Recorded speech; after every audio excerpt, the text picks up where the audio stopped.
কবি সুকান্ত ভট্টাচার্যের দেশলাইয়ের কাঠি।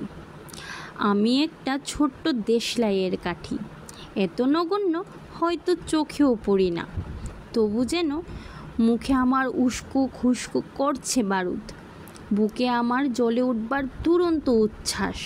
আমি একটা দেশলাইয়ের কাঠি। মনে আছে সেদিন হুলস্থুল বেঁধেছিলে, ঘরের কোণে জ্বলে উঠেছিল আগুন, আমাকে অবজ্ঞা বলে না নিভিয়ে ছুঁড়ে ফেলায়? কত ঘরকে দিয়েছি পুড়িয়ে, কত প্রাসাদকে করেছি ধূলিসাৎ। আমি একাই ছোট্ট একটা দেশলাইয়ের কাঠি।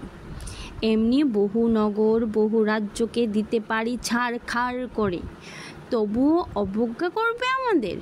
মনে নেই এই সেদিন আমরা সবাই জ্বলে উঠেছিলাম একই বাক্সে, চমকে উঠেছিলে, আমরা শুনেছিলাম তোমাদের বিবর্ণ মুখের আর্তনাদ। আমাদের কি অসীম শক্তি, তাই তো অনুভব করছো বারংবার, তবু কেন বুঝো না?